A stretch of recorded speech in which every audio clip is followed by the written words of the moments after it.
नमस्कार प्यारे बच्चों। देखो दोस्तों, आज अपन नया टॉपिक शुरू करने वाले हैं जिसको नाम है कंपाउंड एंड इंटरेस्टेड नाम से। तो इंटरेस्ट चक्रविधि ब्याज। आखिर चक्रविधि ब्याज को चक्रविधि ब्याज क्यों नाम पड़ा दोस्तों? साधारण ब्याज में दोस्तों प्रत्येक साल का साधारण ब्याज बराबर होता है, लेकिन चक्रविधि ब्याज में चक्रविधि ब्याज इसीलिए नाम पड़ता है दोस्तों क्योंकि ब्याज पर ब्याज चलता है। इसीलिए चक्रविधि ब्याज, ब्याज का एक चक्र चलता है, ब्याज पर ब्याज इंटरेस्ट लगता है दोस्तों, इसीलिए उसको चक्रविधि ब्याज कहा जाता है। चक्रविधि ब्याज में नियम है, पहला साल का जो अमाउंट होता है दोस्तों मूलधन प्लस ब्याज जो दूसरे साल के लिए मूलधन के बराबर होता है, दूसरा साल का जो मिश्रधन होता है जो तीसरे साल के लिए मूलधन के बराबर होता है दोस्तों। इसमें ज़्यादा कुछ नहीं है दोस्तों, मेरे बोली से आप समझ नहीं पाइएगा, हिसाब आएगा जैसे जैसे बताऊंगा। आखिर इस टॉपिक में पढ़ना क्या क्या है दोस्तों? चक्रविधि ब्याज में, चक्रविधि ब्याज में कुछ भी नहीं है। सबसे ज़्यादा 2 साल का जो साधारण ब्याज और चक्रविधि ब्याज का अंतर आता है, ये रेलवे के एग्जाम के व्यू से बहुत बहुत फेमस क्वेश्चन है। एक बार एक और होता है 2 वर्ष का नहीं, दूसरे वर्ष का चक्रविधि ब्याज और 2 वर्ष का चक्रविधि ब्याज कभी भी बराबर नहीं होता। दूसरे वर्ष का चक्रविधि ब्याज वो अलग हो गया और 2 वर्ष का चक्रविधि ब्याज वो अलग होता है। ठीक है, यही सब 2-3 बातों पर ध्यान देना है, बाकी इसमें ज्यादा क्वेश्चन नहीं है। ठीक है, कैसे मैं उसके पहले मैं एक सूत्र बताता हूं दोस्तों। यही हाँ, इसमें एक नियम और है चक्रविधि ब्याज में, अगर 1 साल का साधारण ब्याज वही होता है जो 1 साल का चक्रविधि ब्याज होता है। कहने का मतलब हो गया 1 साल का साधारण ब्याज बराबर 1 साल का चक्रविधि ब्याज होता है। 1 साल का जो साधारण ब्याज होता है चक्रविधि ब्याज भी वही होता है। ठीक है, तो मैंने जो नियम लिखता हूँ दोस्तों, इन नियम को थोड़ा ध्यान दीजिएगा। ये नियम सूत्र कैसे बनता है? अमाउंट मिश्रधन बराबर होता है दोस्तों मिश्रधन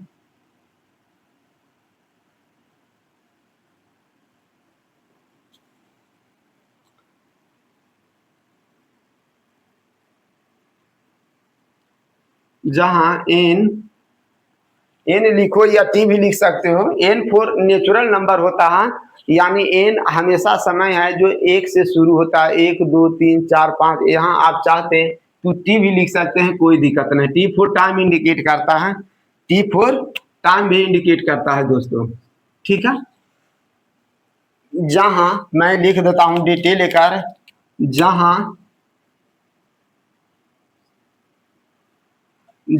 ए मूलधन को इंडिकेट कर रहा है, पी मूलधन को इंडिकेट कर रहा है, आर फोर दर को सूचित कर रहा है, टी फोर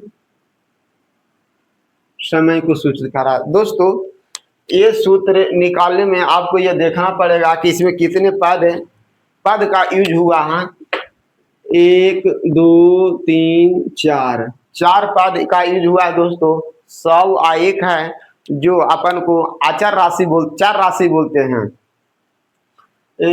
100 को अचर राशि बोलते हैं दोस्तों, जो हमेशा फिक्स होता है। 4 राशि वेरिएबल क्वांटिटी उसे कहते हैं जो हमेशा बदलते रहता है। 100 है जो अचर राशि है, इसको अपन काउंटिंग नहीं करते हैं। तो 1 2 3 4 राशि में 3 राशि दिया हुआ रहेगा, एक राशि गायब रहेगा, उसी को अपन निकालना पड़ेगा। इसी को सूत्र दोस्तों और कैसे लिखा जाता है जब ध्यान दीजिएगा, इसी को अपन ऐसे भी लिख सकते हैं। यही सूत्र को इसी को ऐसे भी लिखा जाता है।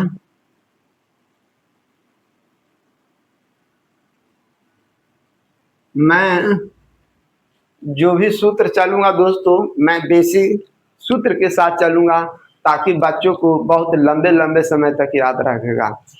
कोई भी टीचर है दोस्तों जो बेसिक उसको अगर बच्चों को मालूम है, अगर कितनों अगर घुमावेगा, अगर बेसिक मालूम रहेगा, शॉर्ट कुछ नहीं होता। बेसिकों को 3 स्टेप छोड़ दिए और चौथा स्टेप यूज कर लें, उसी को अपन शॉर्ट कहा जाता है। मैथ में कुछ भी शॉर्ट नहीं होता, जिसका बेसिक मजबूत रहता है दोस्तों वही पकड़ पाता है मैथ को कि कैसे क्या करना है।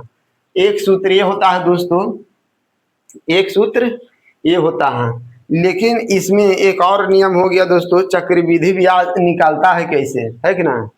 चक्रवृद्धि ब्याज का सूत्र है क्या, ठीक है। तो चक्रवृद्धि ब्याज का सूत्र आप पहले से मालूम होगा, आप लोग जानते होंगे कि चक्रवृद्धि ब्याज का जो सूत्र होता है जो ये होता है, सी आई बराबर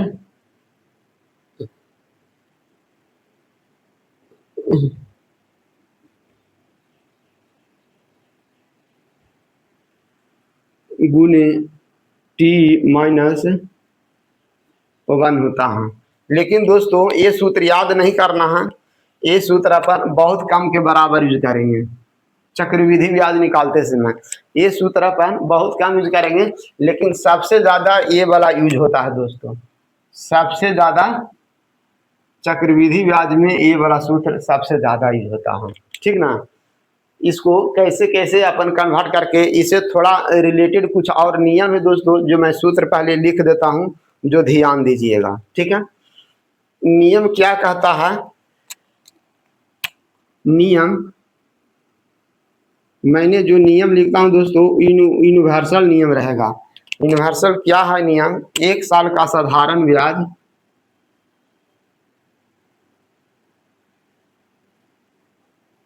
एक साल का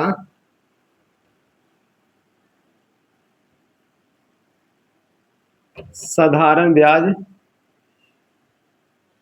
और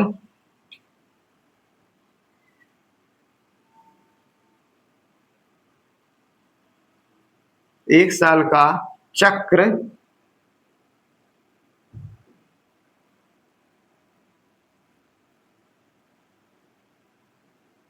भी ब्याज हमेशा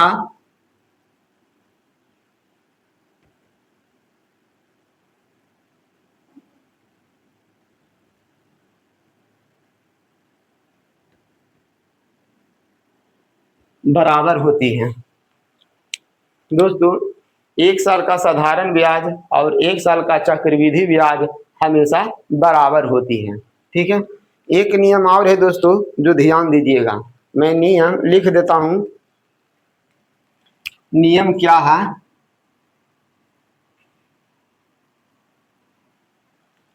2 साल का चक्रवृद्धि ब्याज और दूसरे साल का चक्रवृद्धि ब्याज हमेशा बराबर नहीं होता है, वो दोनों अलग अलग हो जाता है, ठीक है।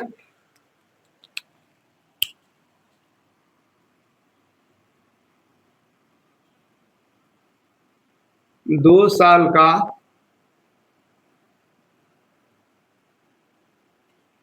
चक्रवृद्धि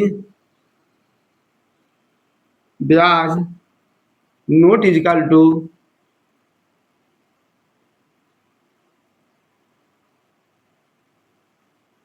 दूसरे साल का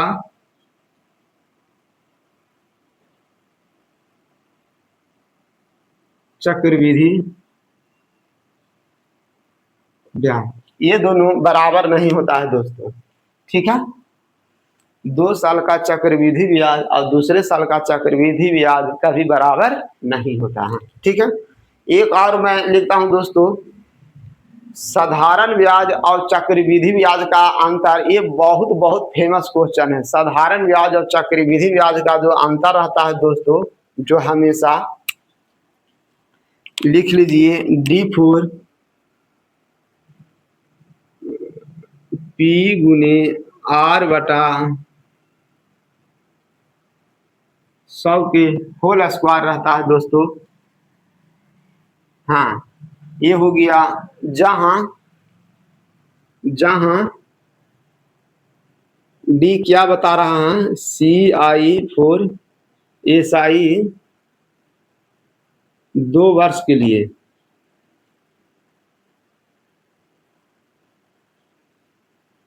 किताब में दिया हुआ रहता है दोस्तों कि 2 वर्ष के लिए चक्रवृद्धि ब्याज, इसमें भी कुछ भी नहीं है, 1 2 3 4 राशि दिया हुआ है, जिसमें एक गायब रहेगा, 2 दिया हुआ रहेगा, ठीक है। ये 2 साल का है दोस्तों, 2 साल का D बराबर D4 डिफरेंस हुआ P गुने R बटा 100 का, ये वाला डायरेक्ट अपन सूत्र याद। देखो दोस्तों मैथ में मुंह से ज़्यादा कोई एक कंसेप्ट बना के याद करोगे, ताकि वो कंसेप्ट से मेरा सारा हिसाब सॉल्व हो रहा है, वो कंसेप्ट याद करने में बहुत फायदा है। ठीक है, तो मैथ को हमेशा मुंजमानी मत पढ़ा करो, कोई कंसेप्ट बनाकर याद किया करो, ताकि क्वेश्चन को अपन लंबे समय तक याद करना कर सके अपना। ठीक है, ये हो गया दोस्तों 2 साल का चक्रवृद्धि ब्याज। अब इतना आप इसको स्क्रीनशॉट या जो भी हो वो आप लिख सकते हैं। ठीक है, जो मैंने नियम था दोस्तों मैंने लिख दिया। दोस्तों सूत्र पर ध्यान दीजिएगा, ये सूत्र एकदम बच्चों को कंठास होना चाहिए। क्या होना चाहिए जो ध्यान से देखिएगा, 2 साल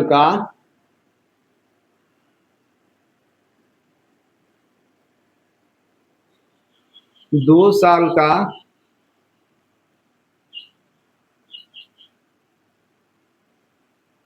चक्रवृद्धि ब्याज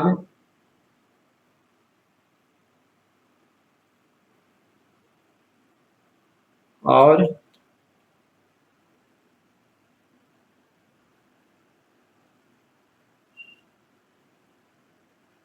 साधारण ब्याज का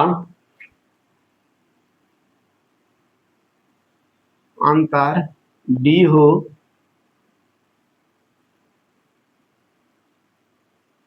तो डी बराबर पी गुने आर बटा 100 के होल स्क्वायर होता है दोस्तों, जहां पी फॉर प्रिंसिपल हो गया, आर फॉर जहां पी मूलधन को सूचित करता है और आर फॉर दर को सूचित करता है दोस्तों। ठीक है, एक और मैं लिखता हूं,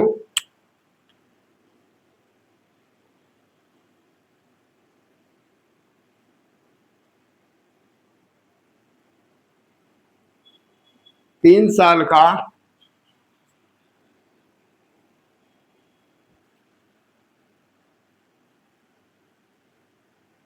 चक्रवृद्धि ब्याज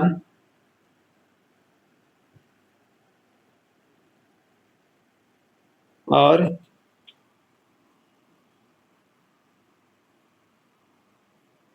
साधारण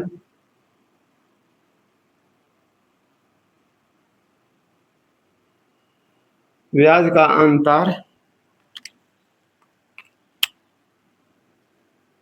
डी हो तो डी बराबर पी गुने आर बटा 100 स्क्वायर 300 प्लस आर बटा 100 होता है दोस्तों।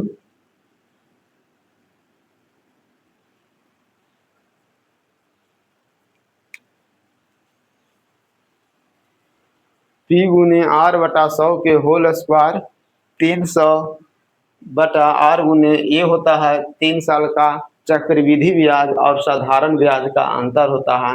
डायरेक्ट अपन सूत्र यूज करूंगा, पी गुने आर बटा 100 के होल स्क्वायर 300 बटा आर बटा 100 होता। ये दोनों सूत्र बच्चों को ये कंठा से 3 साल का बहुत कम पूछ रहा है, लेकिन 2 साल का रेलवे में बहुत ज्यादा पूछा जा रहा है। ठीक है, मैंने ये सूत्र मैंने डायरेक्ट यूज करूंगा दोस्तों, डी बराबर पी गुने आर बटा 100 के होल स्क्वायर होता है। ठीक है, क्वेश्चन देखिएगा बच्चों, इस क्वेश्चन को खाली अपन हल नहीं करेंगे, हल करने के लिए अपन अप्रोच भी सीखेंगे, तरीका भी सीखेंगे कि हिसाब सभी कोई बना पाता है, लेकिन कौन बच्चा 1 मिनट के अंदर बना रहा, कौन बच्चा 10 सेकंड के अंदर बना रहा है, कौन बच्चा 20 सेकंड के अंदर बना रहा है। जो कम समय में टाइम के अंदर जो बनाता है उसी का वैल्यू रहता है बच्चों। ठीक है, अपन इसको एक मेथड नहीं जितना के जितना सारा मेथड है दोस्तों, सारा के सारा मेथड अपन इसमें यूज करूंगा। ठीक है, तो सबसे पहले अपन सूत्र लिखाए थे दोस्तों, सबसे पहले अपन सूत्र के हिसाब से चलेंगे। ठीक है, सूत्र के हिसाब से चलेंगे और सूत्र हिसाब लगाने के साथ साथ तरीका भी अपन सीखेंगे कि ताकि कम समय में कैसे क्वेश्चन हल कर सकते हैं। ठीक है, और कोई इसका ट्रिक नहीं, खाली हल तक करने के तरीका अप्रोच लगाइएगा। ठीक है, कभी भी दोस्तों ये ध्यान बांट देना है, जो मैंने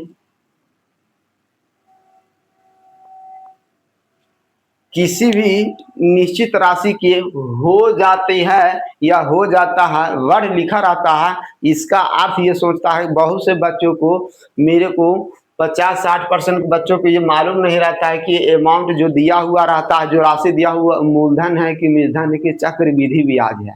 ठीक ना, जब हो अमाउंट के बाद तुरंत राशि के बाद तुरंत हो जाती वर्ड लिखा रहता है, एक मतलब समझ जाना है कि वो मूलधन दिया हुआ रहता है। चलिए पहले अपन क्वेश्चन पढ़ते हैं। ठीक है, ब्याज की गणना वार्षिक चक्रवृद्धि आधार पर करने पर 10% वार्षिक चक्रवृद्धि ब्याज की दर पर निवेशित कोई धनराशि 2 वर्ष में 10,164 रुपया हो जाती है, तो राशि कितनी है? इन्वेस्ट की गई राशि कितनी है दोस्तों? पहले दोस्तों अपन बच्चों की तरह सीखेंगे क्या क्या मेरे को राशि दिया हुआ है। क्या क्या मेरे को राशि दिया हुआ है दोस्तों? पी भाट गाज है, ये मेरे को दिया हुआ है दोस्तों 10,164 रुपया दिया हुआ है। ठीक है, आर बराबर दे दिया हुआ है दोस्तों, कितना दिया हुआ है? 10% और टी बराबर दिया हुआ है 2 वर्ष। इतना राशि दिया हुआ है दोस्तों। अभी मैंने एक सूत्र लिखा था, दोस्तों, ए बराबर अमाउंट बराबर सूत्र होता है पी गुने 1/r के, यही सूत्र अपन यूज करेंगे दोस्तों। ठीक ना, अपन इसको हल करने के तरीका आप कैसे कैसे, इसमें देखिए क्या क्या दिया हुआ है, सब चीज दिया हुआ है दोस्तों। यहाँ हल कीजिए, ए बराबर 10,164, पी गायब है, आर के जगह पर रखिएगा दोस्तों। अगर आप एक डायरेक्ट सूत्र को अपन यूज करना चाहते हैं दोस्तों, तो इसको अगर तोड़िएगा तो एक बार में इसको अपन ऐसे भी लिख सकते हैं दोस्तों, ए बराबर पी गुने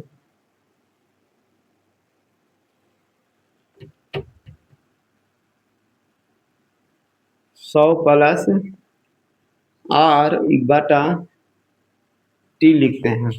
ठीक है, डायरेक्ट अपन ऐसे भी लिख सकते हैं। इसका अर्थ क्या हो गया?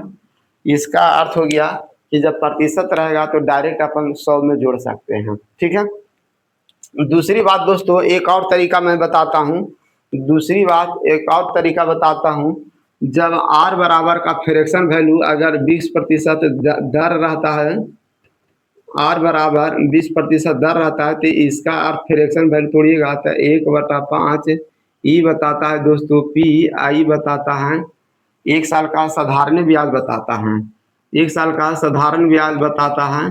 तो फिर ए बराबर आप कन्वर्ट करिएगा तो इसको अपन 6/5 में लिख सकते हैं, क्योंकि अपन मिश्रण में ऐसा हूँ, यहाँ पर ही 100 में 20 जोड़िएगा तो 120 हो जाएगा, 120 के फ्रैक्शन वैल्यू तोड़िएगा तो 6/5 लिख सकते हैं। तो इसको डायरेक्ट दोस्तों, इसको डायरेक्ट अपन लिखेंगे 10 प्लस 100 में 10 जोड़ेंगे तो 110 हो जाएगा, 110 के वैल्यू काट के कितना आ जाएगा? 11/10 गुने 11/10 आ जाएगा, 11/10 गुने 11/10 आ जाएगा। अब यहाँ ऑप्शन पर चलते हैं दोस्तों, सारा का सारा। अब यहाँ दिमाग लड़ाने वाला बात ये है दोस्तों, ये जब कट के जब ये राशि दोस्तों इस तरफ जीरो नहीं है, आई जीरो हार वाला गायब हुआ है, तो हार वाला गायब हुआ है दोस्तों जीरो, तो जीरो गायब करने के मतलब है कि 11 फिक्स है, तब पी में 2 जीरो रहना चाहिए, तभी ये 2 जीरो गायब हुआ होगा दोस्तों। नीचे वाला हार 2 जीरो गायब तभी होगा दोस्तों जो 2 जीरो रहना चाहिए था, 2 जीरो तो सब में है, तो 2 जीरो सब में है तो सब के छांट दिए, 2 जीरो सब में है, सब में छांट दिए। लेकिन 2 जीरो के बाद जो देखिए दोस्तों यूनिट डिजिट है 3, 2, 4, 8 सब अलग अलग हैं। तो अलग अलग है तो दिमाग लड़ाने की बात ये है कि यहाँ यूनिट डिजिट 4 आ रहा है, एक आ एक से गुना करेंगे यूनिट डिजिट 1 आएगा, तब पी का भी यूनिट डिजिट 4 होगा, पी का भी यूनिट डिजिट 4 होगा। तभी तू 4 1 4 4 गुने 1 4 1 से गुना करेंगे तो 4 आएगा।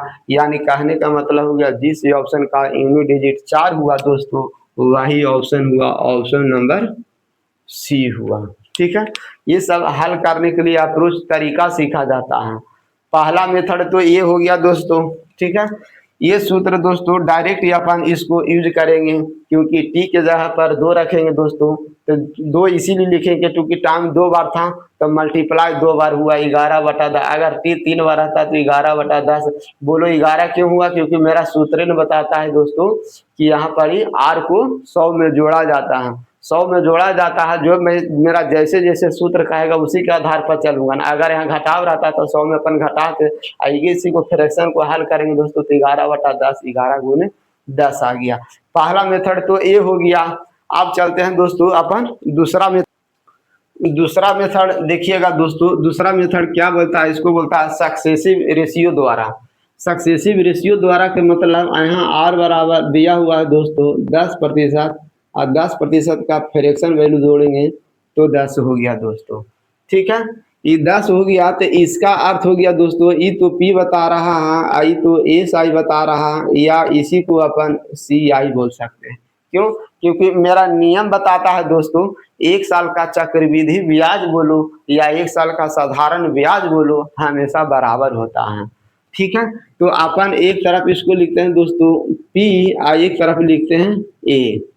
P for principal, A for account यानी मूलधन और ब्याज। तो इधर कैसा लिखा जाए, मूलधन हो गया 10, अब ब्याज मिश्रधन हो गया दोस्तों, क्योंकि अपन जानते हैं ए बराबर होता है ए बराबर पी प्लस सी आई, ए बराबर पी प्लस सी आई कंपाउंड इंटरेस्ट। तो 10 10 1 11 हो गया एक साल में, तो 2 साल में फिर एक बार फिर रिपीट लेना पड़ेगा। क्यों रिपीट क्यों लिए, क्योंकि रिपीट इसीलिए लिए क्योंकि मेरा सूत्र में पावर होता है, इसीलिए उसको अपन सूत्र में ये ले लिए 11। अब इसको दोस्तों हल करो तो दादा हूँ 100 11 11 एक ऐसा आ गया दोस्तों। ठीक है, दादा हूँ 100 11 11 यानी ई हो गया पी, ई हो गया अमाउंट और निश्चित वैल्यू क्या दिया हुआ है दोस्तों, तो निश्चित वैल्यू मेरा दिया हुआ है अमाउंट, आई ई दिया हुआ है दोस्तों, यही राशि दिया हुआ है 10,100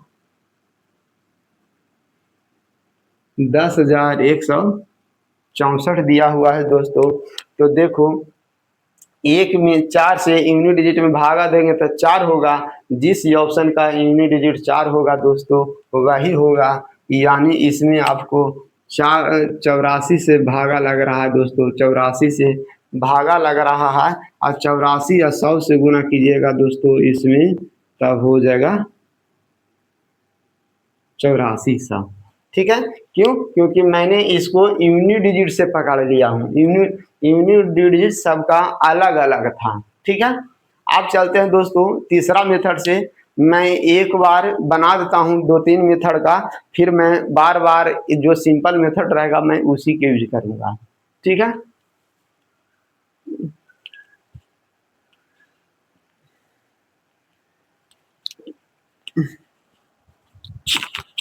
जो ध्यान दीजिएगा 2 वर्ष का नेट सी आई निकालने के लिए सूत्र होता है, 2 वर्ष का नेट सी आई निकालने के लिए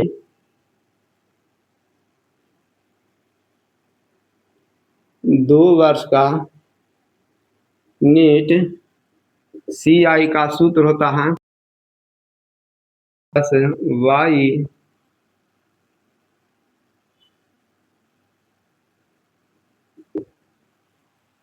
होता है दोस्तों।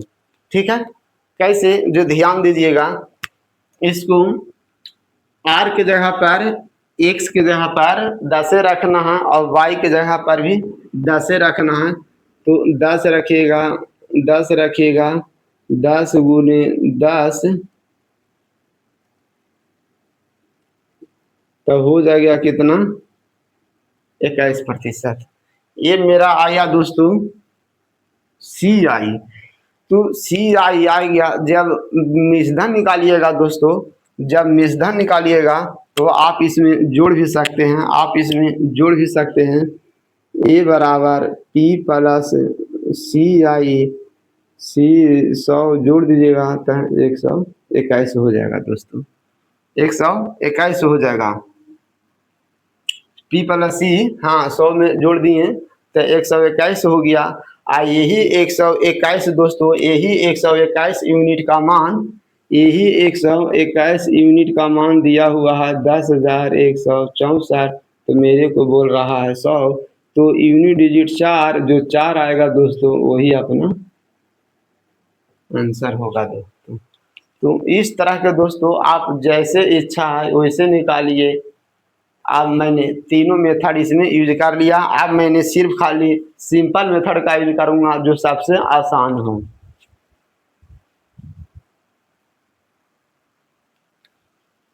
दोस्तों नेक्स्ट क्वेश्चन देखिएगा। ये क्वेश्चन का लैंग्वेज बहुत बड़ा था दोस्तों, उसमें से मैंने ये छांट लिया कि मेरा क्या क्या डाटा दिया हुआ था। आर दिया हुआ था, टी दिया हुआ था, ए दिया हुआ था, पी दिया हुआ था दोस्तों 3 वर्षों के लिए। अब मेरे को प्रिंसिपल पूछ रहा था, अमाउंट दिया हुआ था दोस्तों। अपन इस हिसाब को, ये 2022 में पूछा हुआ हिसाब को अपन लगाने के लिए तरीका सीखेंगे, अप्रोच सीखेंगे कि कैसे इसको अपन सेकेंडों में हल कर सकते हैं दोस्तों। ठीक है, इसमें सूत्र एक ही सूत्र होता है दोस्तों, जो वही सूत्र यूज करूंगा जो ए बराबर होता है दोस्तों, ए बराबर होता है पी प्लस, डायरेक्ट अपन इसको इस लिख सकते हैं डायरेक्ट 100 प्लस आर गुने 100 गुने टी। यही वाला सूत्र मैं यूज करूंगा दोस्तों। ठीक है, आर बराबर दिया हुआ है दोस्तों, इसका फ्रैक्शन वैल्यू दोस्तों 1/20 हो जाएगा। इसको अमाउंट में कन्वर्ट करिएगा, यानी ऐसा हूँ यहाँ जोड़िएगा दोस्तों 100 प्लस 105, तो 100 प्लस 105 जोड़िएगा दोस्तों तो आ जाएगा 105। 105 के मतलब 21 पचे 75 से अभी पचे 100, यानी आप यहाँ पर डायरेक्ट इसको अपन ऐसे लिख सकते हैं 92,610 पी गुने इसको 21/20 गुने 21/20 गुने 21 जो बच्चों को समझ में नहीं आ रहा है कि 21/21 3 बार क्यों लिखें, क्योंकि मेरा सूत्र में बताता है कि पावर में टाइम है दोस्तों, और टाइम यहाँ 3 बार दिया हुआ है, इसीलिए 3 बार जाएगा। अगर टी पावर में टी बराबर 2 रहेगा तो 2 बार जाएगा। अब इसको तरीका देखो दोस्तों, इसको तरीका देखो, यहाँ पर ये कौन सी संख्या होना चाहिए, 21/20, 21/20, 21/20। ठीक है, यहाँ पर इसको हल करने के बाद क्या आना चाहिए, 92,610, 92,610। अब ये दिमाग लड़ाओ दोस्तों, यहाँ पर ये वही संख्या रहेगा दोस्तों जी, ये तीनों से संख्या पूरे काटना चाहिए। जो बच्चों बोलेगा कि अगर इस संख्या ये पूरे नहीं कटेगा तो फिर ये दशमलव में आ जाएगा, ये फिर दशमलव में आ जाएगा। इसका जाहिर सी बात है दोस्तों, ये वाला वही संख्या रहेगा दोस्तों जी, ये तीनों संख्या से काटना चाहिए। तो तीनों संख्या काटने का मतलब हो गया दोस्तों 1 2 3। यहाँ कितना जीरो है दोस्तों, 1 जीरो है, 1 जीरो है। यहाँ पर जीरो है तो जीरो गायब करना है, 1 2 3, 3 जीरो यहाँ रहना चाहिए, 1 जीरो इसका, यहाँ 4 जीरो रहना चाहिए दोस्तों। ऑप्शन में 4 जीरो एक ही ऑप्शन में है दोस्तों, जो ऑप्शन नंबर बी है। ये सब अप्रोच दोस्तों, अगर आप कंटिन्यूअस अगर मेहनत कर रहे होंगे और लगाने के तरीका सीख रहे होंगे दोस्तों, तो ये क्वेश्चन कुछ भी नहीं, ये क्वेश्चन मुश्किल से अपन 5 सेकंड से 10 सेकंड में कर सकते थे, खाली डाटा सेट करने के बाद। यहाँ दोस्तों बोलिए कि आप ऐसे कर दिए। अगर हर में जीरो गायब नहीं होगा दोस्तों, तो जो ऑप्शन रहेगा यहाँ पर या रहेगा दोस्तों, वो दशमलव में रहेगा। ये दशमलव में नहीं रहने का अर्थ हो गया दोस्तों कि यहाँ पर जो भी है, जो जीरो जीरो कट रहा है, तभी तो ये दशमलव में नहीं आएगा। अगर हर में जीरो रहेगा दोस्तों, तो ये वाला वैल्यू अपन को दशमलव में आ जाता। तो अपन को दशमलव में आ जाता, तो यहाँ 1 0 2 0 3 0, तो यहाँ पर जो पी के जगह पर रहेगा दोस्तों 3 0 जरूर रहेगा। 3 0 काटने के बाद भी 1 0 एक्स्ट्रा बच गया। इसका अर्थ हो गया कि यहाँ 4 0 हो गया। 4 0 हो गया दोस्तों, यहाँ पर 4 0 हो गया। 4 0 तो 1 0 1 0 1 0 1 0 1 0 1 0 कट गया, यही 1 0 बचा, जो 1 0 यहाँ पर रह गया। और यहाँ पर और दोस्तों इधर इसका आगे वाला संख्या वही संख्या रहेगा दोस्तों, 2 दूनी 4 4 दूनी 8, जो 8 से काटना चाहिए, तो 8 से काटने वाला संख्या दोस्तों 8 से वही संख्या काटता है जिसका आखिरी 3 डिजिट 8 से काटना चाहिए। तो ये 8 से नहीं काटता है दोस्तों, ये भी नहीं होगा। ये तो हो ही गया, ये भी नहीं काटता है दोस्तों, ये भी नहीं काटता। तो इस तरह के दोस्तों अप्रोच लगाया जाता है कि अपन को एग्जाम में अपन कैसे सोल्व कर सकते हैं, कैसे अपन जल्दीबाजी में कर सकते हैं।